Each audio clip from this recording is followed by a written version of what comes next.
परमेश्वर पिता का और उसके पुत्र हमारे उद्धारकर्ता प्रभु यीशु मसीह का धन्यवाद हो। आज का जो मेरा टॉपिक है वो है प्रकाशित वाक्य की पुस्तक, उसका 14 अध्याय 9 से 12, रेवलेशन चैप्टर 14 वर्स 9 to 12। और ये प्रकाशित वाक्य की श्रृंखला का वीडियो नंबर 71 है।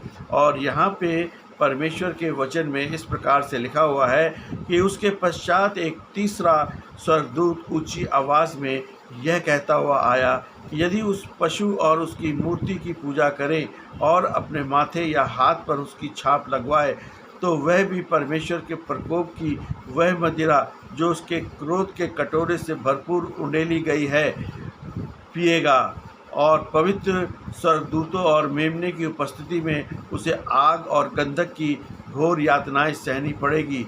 उसकी यातना का धुआं युगायुग उठता रहेगा, और उन्हें जो स्वर्ग की और मूर्ति की पूजा करते हैं और उनके नाम की छाप लेते हैं, दिन और रात कभी चैन ना मिलेगा। पवित्र लोगों का जो परमेश्वर की आज्ञाओं को मानते हैं और यीशु पर विश्वास रखते हैं, धैर्य इसी में है। इस वचन को तीसरे स्वर्गदूत का संदेश भी कहा जाता है। यह अंत के दिनों में आने वाले न्याय, वफादारी और परीक्षा और संतों की धीरज को दर्शाता है। वर्ष 9 और 10 में हम देखते हैं कि पशु की आराधना और परमेश्वर का क्रोध। पशु और उसकी मूर्ति की पूजा लोग कर रहे हैं, और यहाँ पूजा या आराधना केवल किसी मूर्ति के आगे झुकना नहीं, बल्कि अपनी अंतिम वफादारी परमेश्वर के बजाय किसी सांसारिक, भ्रष्ट या मसीह विरोधी व्यवस्था यानी कि जो सिस्टम है को दे देता है। माथे पर छाप। माथा मनुष्य की बुद्धि, सोच और विश्वास और निर्णय लेने की क्षमता का प्रतीक है। माथे पर छाप का मतलब है कि इंसान ने स्वेच्छा से और मानसिक रूप से उसे गलत व्यवस्था को स्वीकार कर लिया है। हाथ कर्म, कार्य और व्यवसाय और श्रम का प्रतीक है। हाथ पर छाप का मतलब है कि कोई दिल से चाहे ना माने, लेकिन सांसारिक लाभ या व्यापार या डर के कारण उस व्यवस्था के साथ काम कर रहा है। चोखी मदिरा यानी वाइन विदाउट मिक्सचर। प्राचीन काल में मदिरा का तीखापन कम करने के लिए उसमें पानी मिलाया जाता था, लेकिन यहाँ परमेश्वर की क्रोध को अनमिक्स्ड, किसी भी मिलावट के बिना या चोखी कहा गया है, जिसका अर्थ ये है कि न्याय में कोई दया मिली हुई नहीं है, क्योंकि इन लोगों ने अनुग्रह के हर अवसर को ठुकरा दिया है।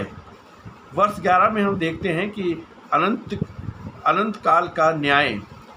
धुआं युगानुयुग उठता है। आध्यात्मिक रूप से ये पूर्ण और अंतिम विनाश को दर्शाता है।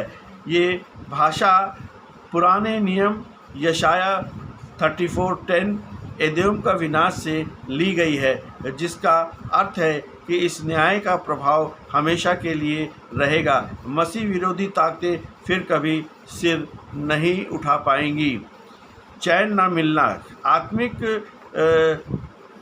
बेचैनी को दर्शाता है। जो लोग परमेश्वर के विश्राम को ठुकराकर संसार की व्यवस्था को चुनते हैं, वे आत्मिक शांति हमेशा के लिए खो देते हैं।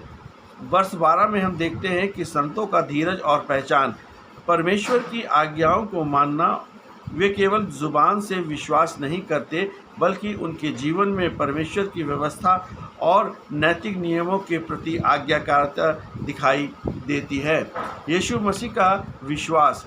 इसका मतलब केवल यीशु मसीह में विश्वास होना नहीं, बल्कि वैसा ही अटूट विश्वास होना चाहिए जैसा यीशु मसीह का पिता परमेश्वर पर था, जो क्रूस की मृत्यु तक वफादार रहे। ये संदेश आराधना के युद्ध यानी कि वारफेयर ऑफ वर्शिप को प्रकट करता है। सृष्टि की शुरुआत से ही शैतान परमेश्वर की आराधना को चुराना चाहता है। स्वामित्व की लड़ाई। माथे पर परमेश्वर की मोहरें सील ऑफ गॉड होती हैं और पशु की छाप मार्क ऑफ बीस्ट उसका नकली रूप है। ये इस बात का प्रतीक है कि आपके जीवन में मालिक कौन है, परमेश्वर या संसार। सच्ची बनाम झूठी धार्मिकता। पशु की व्यवस्था इंसानी परंपराओं और ज़बरदस्ती पर चलती है, जबकि परमेश्वर का राज्य प्रेम, स्वतंत्रता और धार्मिकता पर आधारित है। अंतिम समय में हर व्यक्ति को इन दो विकल्पों में से एक को चुनना होगा, वहाँ पर कोई बीच का रास्ता नहीं होगा।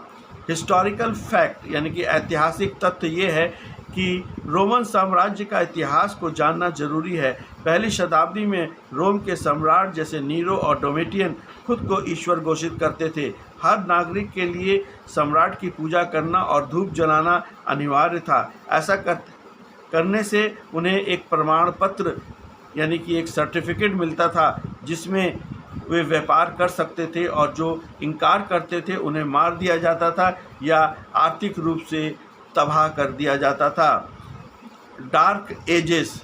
कई बाइबल विद्वान और भविष्यवाणी के विश्लेषक प्रोटेस्टेंट रिफॉर्मर मार्टिन लूथर इस पशु की व्यवस्था को मध्यकाल यानी कि 538 एडी से 1798 एडी के उस धार्मिक राजनीतिक गठजोड़ से जोड़ते हैं जिन्होंने लाखों सच्चे मसीहों को केवल इसलिए सताया और मार दिया क्योंकि उन्होंने इंसानी आदेशों के बजाय बाइबल के वचनों पर सत्य एवं सर्वोपरि माना। प्रकाशित वाक्य 14:9 से 12 केवल डर पैदा करने वाला संदेश नहीं है, बल्कि ये संतों के लिए एक बड़ी चेतावनी और हौसला है। भले ही अधर्म की ताकतें कुछ समय के लिए शक्तिशाली दिखें, लेकिन अंतिम जीत परमेश्वर की और उसके वफादार लोगों की होगी। कि कष्टों के बीच में परमेश्वर का आत्मा विश्वासियों को कैसे धीरज देता है। इसलिए प्रभु यीशु मसीह पर विश्वास करें, अपने पापों को मान लें, प्रभु यीशु मसीह से अपने पापों का पश्चाताप करें और यीशु मसीह को उद्धारकर्ता के रूप में ग्रहण करें। यही मसीह जीवन है। आमीन।